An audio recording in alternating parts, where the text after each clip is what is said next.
నమస్తే, నేను ప్రియాంకారావు. గతంలో మనం మాట్లాడుకున్నాం. చంద్రబాబు నాయుడు గారు సింగపూర్ వెళ్తున్నారు అంటే ఖచ్చితంగా ఏదో ఒకటి ఉంటుంది. అది రాష్ట్రానికి తీసుకురావాలి. లేదంటే రాష్ట్రంలో ఉన్న నాయకులు కావచ్చు, ఇతర అధికారులు కావచ్చు నేర్చుకోవాల్సింది అయ్యుంటుంది అని చెప్పేసి. మరి ఈరోజు ఆ మాటల్ని నిజం చేస్తూ ఒక వార్త వచ్చింది. అదేంటి అంటే వెంచర్ క్యాపిటలిస్టులు వీళ్ళని ఏపీకి తీసుకురావడమే పనిగా పెట్టుకొని ఆయన సింగపూర్ వెళ్ళారంట. ఎవరి వెంచర్ క్యాపిటలిస్టులు? ఏపీకి వస్తే ఏపీకి కలిగే లాభం ఏంటి?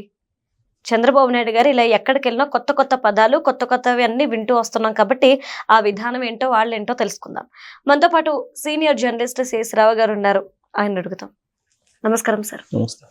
బాబు గారు అంటే రాష్ట్ర ప్రజలందరికీ కూడా ఒక కొత్త విధానాన్ని, కొత్త విజన్ని, కొత్త మార్పుల్ని పరిచయం చేస్తున్నారు. ఆ పదాలని మొట్టమొదటిసారి వింటున్న వాళ్ళు కూడా చాలా మంది ఉన్నారు. అందులో వెంచర్ క్యాపిటలిస్టులు అనేది కూడా ఒకటి ఉంది. ఇప్పుడు వీళ్ళని ఏపీకి తీసుకురావడమే ఆయన టార్గెట్ బాబు గారిది, అందుకే అక్కడికి వెళ్ళారు. ఏంటి కొత్త విధానం?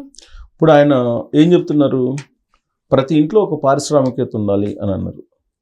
అది నెరవేరాలి అని అంటే వెంచర్ క్యాపిటలిస్టులు అవసరం. ప్రతి ఇంట్లో ఒక ఇండస్ట్రియలిస్ట్ ఉండాలి, అదే పాలసీ కదా చంద్రబాబు నాయుడు గారిది. అలాగే ప్రతి ఇంట్లో ఒక ఏఐ ఇంజనీర్ ఉండాలి. తర్వాత హ్యాపీ ఆంధ్రప్రదేశ్, వెల్దీ ఆంధ్రప్రదేశ్ అని చెప్పి చెప్తున్నారు.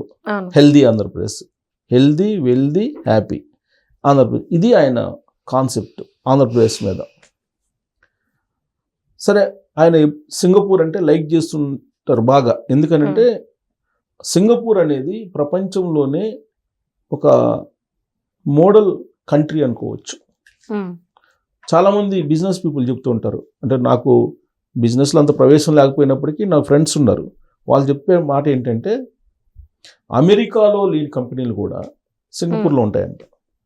ప్రపంచంలో ఎన్ని కంపెనీలు ఉన్నాయో అవన్నీ సింగపూర్లో కనిపిస్తాయంట. చాలా చిన్న కంట్రీ సింగపూరు, కానీ అక్కడ నేర్చుకోవాల్సింది చాలా ఉంది. అందుకే చంద్రబాబు నాయుడు గారు ఎప్పుడు సింగపూర్ సింగపూర్ సింగపూర్ అంటుంటారు. ఆంధ్రప్రదేశ్ని సింగపూర్ లాగా చేయాలని చెప్పి ఆయన డ్రీమ్. వాస్తవం ఇప్పుడుది కాదు, ఎప్పటి నుంచో ఉమ్మడి ఆంధ్రప్రదేశ్ ఉన్నప్పుడు కూడా సింగపూర్ లాగా తయారు చేయాలి ఆంధ్రప్రదేశ్ని అనేటువంటిది ఆయన డ్రీమ్ లాగా కనిపిస్తూ ఉంటుంది ఆయన మాటల్లో. ఇప్పుడు విడిపోయినటువంటి ఆంధ్రప్రదేశ్ని సింగపూర్తో టైఅప్ చేసి అసలు రెగ్యులర్గా సింగపూర్ ఫ్లైట్స్ వేయాలని ప్రయత్నం చేశారు కూడా. కాకపోతే అసలు సింగపూర్ తోటి డైరెక్ట్గా రెండు ఆంధ్రప్రదేశ్ని సింగపూర్ని కలిపేయాలన్నట్టుగా, కలపడం మీన్స్ వాణిజ్యపరంగా కానీ లేదంటే సాంస్కృతిక పరంగా కానీ ఇలా బాగా ఫ్రీక్వెంట్గా కనెక్షన్ ఉండేలాగా చేయాలనేటువంటి ప్రయత్నం చేశారు ఆయన సింగపూర్ని. ఎందుకంటే అమరావతి నిర్మాణం కోసం ఫస్ట్లో 2014-2019 మధ్యలో ఆయన సింగపూర్ కన్సార్టియం అని చెప్పి తీసుకొచ్చి ఇక్కడ మొత్తం డిజైన్స్ కానీ అవన్నీ సింగపూర్ వాళ్ళకి అప్పచెప్పారు, నిర్మాణాలను కూడా సింగపూర్ వాళ్ళకి అప్పచెప్పారు. ఆ తర్వాత సరే జరిగిన పరిణామాలు తెలుసు. సో దాంతో సింగపూర్ వాళ్ళు దండం పెట్టి వెళ్ళిపోయారు, మేము రాము అని చెప్పి అంటున్నారు. ఎందుకంటే ఇక్కడ ఉండేటువంటి రాజకీయాలు అలా ఉన్నాయి. సో అయినప్పటికీ కూడా సింగపూర్ నుంచి ఇప్పుడు రాజధానిలో నిర్మాణాల్లో పార్టిసిపేట్ చేయడానికి కొన్ని కంపెనీలు పిలుస్తున్నారు, ఆయన ఆహ్వానిస్తున్నారు. రాజధానిలో అలాగే ఆంధ్రప్రదేశ్ అభివృద్ధికి మీరు తోడ్పాటునివ్వండి, మీరు అక్కడ పెట్టుబడులు పెట్టండి అని చెప్పి ఆయన చెప్పడానికి ఆయన 2 రోజుల పర్యటనకి వెళ్ళారు. వెళ్ళినటువంటి సందర్భంగా అక్కడ భారత హై కమిషనర్ని కలిశారు. భారత హై కమిషనర్ చంద్రబాబు నాయుడు గారిని కలిశారు.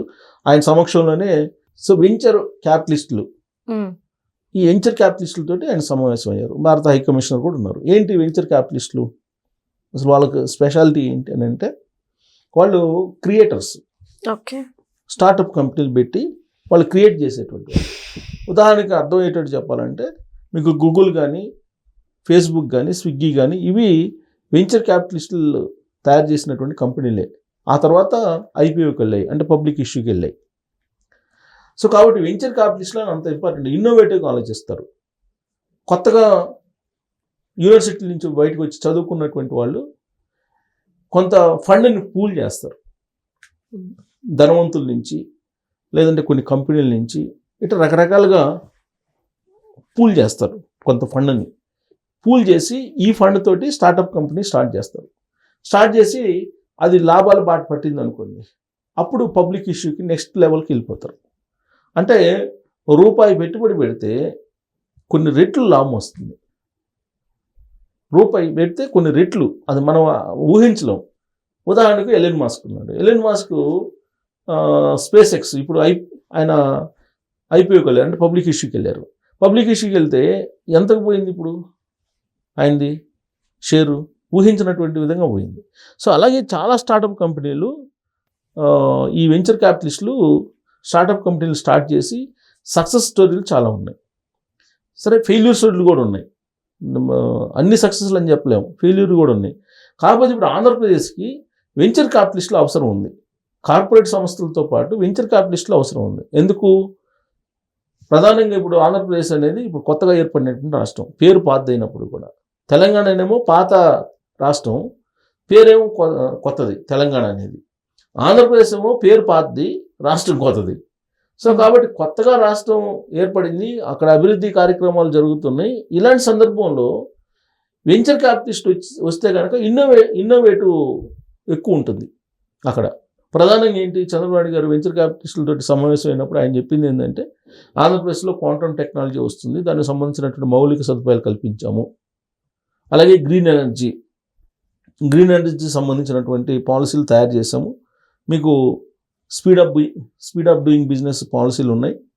దాంతోపాటు సెమీ కండక్టర్స్ని ప్రోత్సహించాలనుకుంటున్నాం. సెమీ కండక్టర్స్ది మీరు పెట్టుబడి పెట్టచ్చు సెమీ కండక్టర్స్లో అని చెప్పారు. సెమీ కండక్టర్స్ అంటే ఇప్పుడు రాబోయేటువంటి రోజుల్లో సెమీ కండక్టర్స్కి ఉన్నంత డిమాండ్ మరో రంగానికి లేదని చెప్పి ఐటీ సెక్టర్లో అనుకుంటూ ఉంటారు. హార్డ్వేర్ సెక్టర్ ఇది, ఐటీ సెక్టర్లో రిలేటెడ్ ఇది. చిప్ డిజైనింగు ఇవన్నీ కూడా సెమీ కండక్టర్స్ అంటే. ఇప్పుడు తైవాను ప్రపంచంలోనే నెంబర్ 1 ఉంది దీంట్లో, సెమీ కండక్టర్స్ దాంట్లో. అంటే రాబోయేటువంటి రోజుల్లో పెద్ద ఎత్తున ఇది డెవలప్ చేసేదానికి అవకాశం ఉంది. ఎలక్ట్రానిక్స్ దీంట్లో పెట్టుబడి పెట్టండి. ఇలా అందుబాటులో పెట్టుబడులు పెట్టేటువంటి ఏరియాస్ గురించి వెంచర్ క్యాపిటలిస్టులకు చెప్పారు. ఇప్పుడు వాళ్ళని తీసుకొస్తే వాళ్ళని పెట్టుబడులు కనుక పెడితే కొత్త కంపెనీలు, కొత్త ఇండస్ట్రీస్టులు వస్తారు. వాళ్ళు పారిశ్రామికవేత్తలుగా కొత్త వాళ్ళు తయారవుతారు. ఇప్పుడు వాళ్ళు ఇక్కడికి వస్తారు వెంచర్ క్యాపిటలిస్టులు. వచ్చినప్పుడు ఏం జరుగుతుంది, వాళ్ళు ఒక ప్రాజెక్ట్ని ఎక్స్ప్లెయిన్ చేస్తారు. ఎక్స్ప్లెయిన్ చేసినప్పుడు ఇక్కడ ఉండేటువంటి వాళ్ళే పెట్టుబడులు పెట్టి వాళ్ళు కూడా పార్ట్నర్షిప్ చేర్చుకుంటారు. అప్పుడు ఇక్కడ ఉండేటువంటి వాళ్ళు కూడా ఇండస్ట్రీస్టులు అవుతారు. అవునా?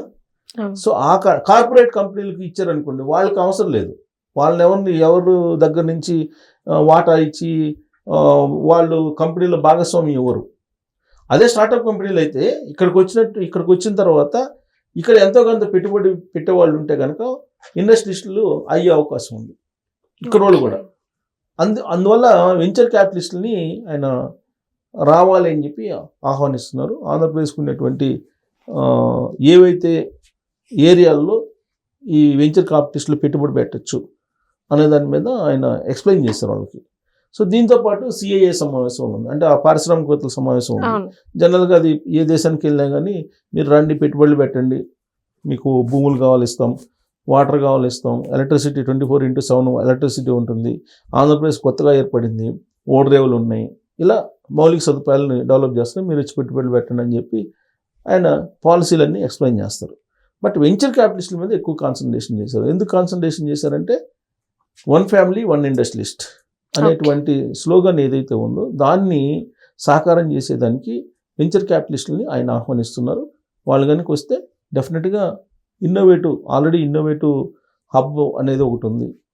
ఆల్రెడీ టీసీఎస్తో కొలాబరేట్ అయ్యి తయారు చేశారు.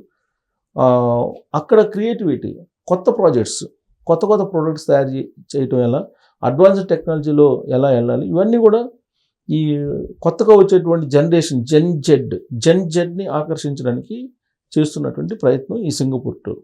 Right, thank you so much sir. Thank you.